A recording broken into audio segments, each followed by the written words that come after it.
Morning everyone, it's about 7:30 in the morning. Been running for a good 15 minutes I think. I got up, I went running, it's going well. There's this weird thing that happens where, like, just before a run, I really resist wanting to go for a run. When I'm on the run, it's absolutely fine and lovely. I don't know, it's like a cliche saying, which is like, the first step is always the hardest. That's literally true when it comes to running. Actually, doing the first step in a run is quite difficult, and then after that you're just like, oh, yeah, this is kind of fine.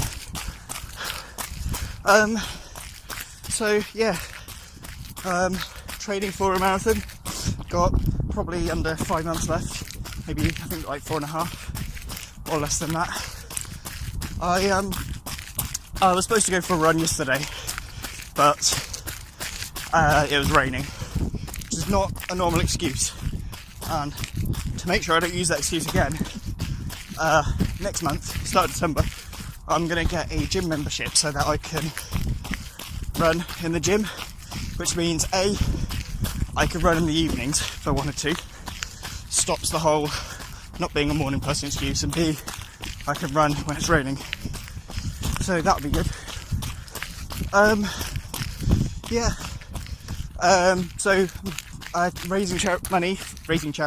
Raising money for Cool Earth, the most cost-effective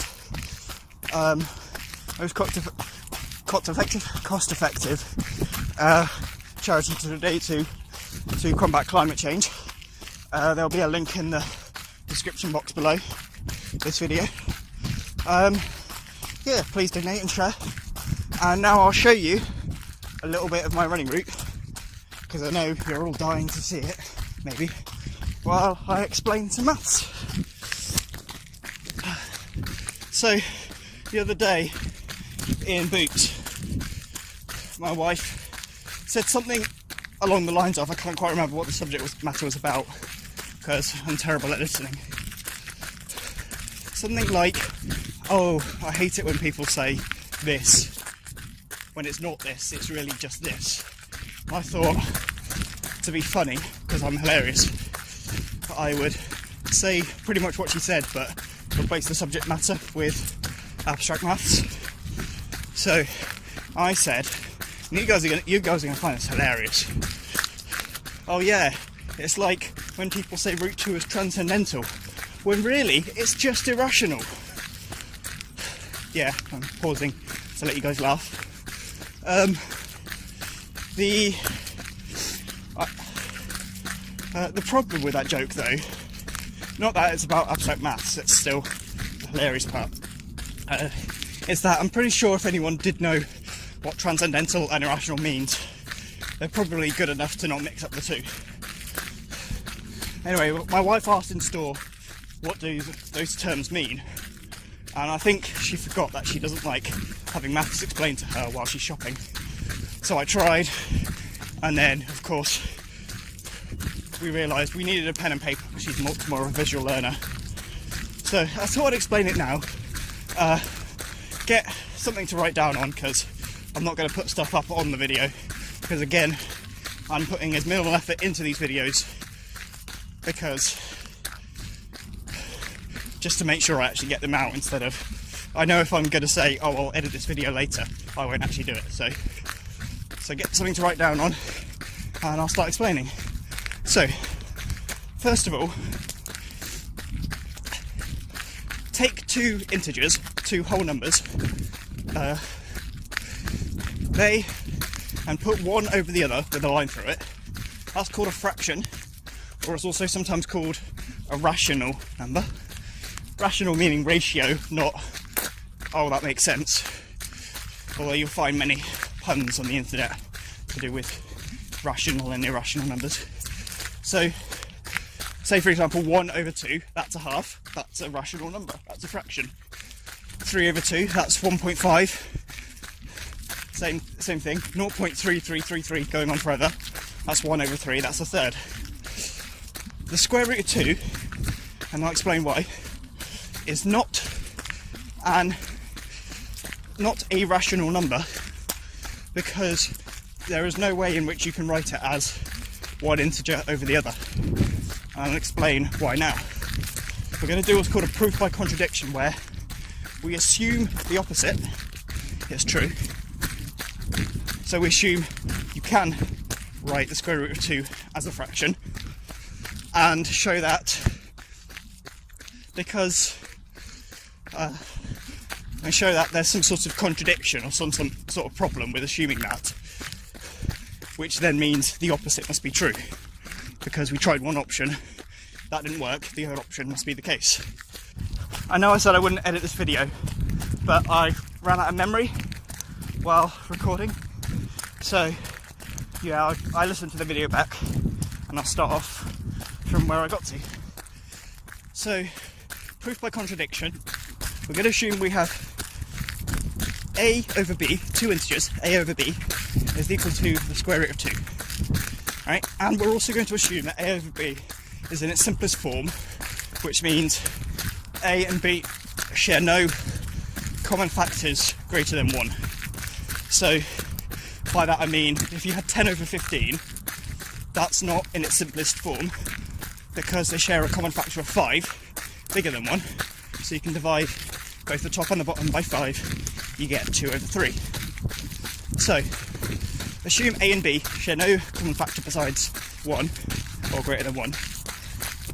They're in their simplest form, and they're equal to square root of 2. Square both sides, you get, on the one side, in my head this is on the right hand side, square root of 2 is equal to 2. Square root of 2 squared equals 2. And on the left hand side, you have a over b squared becomes a squared over b squared. Now times both sides by b squared, you get a squared is equal to 2 times b squared. Now, the right hand side is an even number, because we have 2 times some integer. If b is an integer, a whole number, and it's squared, it's still a whole number. And we're timesing it by 2, so no matter what it is, it's now an even number. So that must mean, because a squared is equal to this even number, that a must be an even number. And the reason why is because an odd number times an odd number is always odd. You can try it out for yourself. And an even number times an even number is always even. So you get a is an even number, which means it's equal to some other number times 2, because that's what even numbers can always be, some other number times 2. So we'll call this other number c. We have a is equal to 2c, so now a squared is now equal to 2c squared, which to square that we just square both the little bits.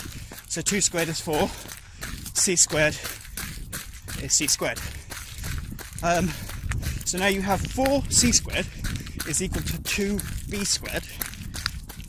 Alright, so 4c squared is just a squared. So 4c squared is equal to 2b squared. We can divide both sides by 2 now, and we get 2c squared is equal to b squared. Now, this might look quite similar. This is exactly the same situation the a squared was in. We now find out that b squared is equal to some even number, 2c squared, and that must mean b is an even number. Now here's where the contradiction comes in. We said a and b are in their simplest form. However, if a and b are both even numbers, then you can divide both by 2 and get an even simpler form. That is a contradiction with following a path of logic by assuming the square root of 2 can be represented by a fraction. Therefore, if that doesn't make any sense, it must be the case that the square root of 2 can't be represented by a fraction. Therefore, it is not rational, it is irrational. So yeah, that's why the square root of 2 is not rational, it's irrational. Now to explain the term transcendental. It's a little bit more difficult, but it's basically the case. You have these numbers called algebraic numbers, which are numbers which you can still represent by some sort of algebra, still using integers. So, for example, 1 you can represent by the equation x minus 1 equals 0. Then the solution is x is equal to 1. Or, you know, a half you can represent as 2 times x minus 1 is equal to 0. You times x by 2. You times a half by 2, that becomes 1, minus 1 is equal to 0. You can represent it by some sort of equation that just uses integers. And this equation is kind of squares and cubes and powers to the 4 in it. Square root of 2, you can represent by x squared minus 2 is equal to 0. You square root of 2 by 2, you get 2, minus 2 is 0. So it's algebraic, it can still be captured in some sort of nice way relating to the integers. Ran out of storage again, but I was round off the video now. So, square root of 2, it's algebraic, it can be captured by an equation using integers. Transcendental numbers can't. So, an example of a transcendental number is pi, that famous number. Yeah, it's quite hard to come up with examples of transcendental numbers. They're kind of hard to think about, I guess because they kind of transcend integer equations. But yeah, there are a lot of transcendental numbers, and that is why square root of 2 is algebraic and not transcendental. Now you can fully appreciate that joke. I will leave you there. See you next time. Bye.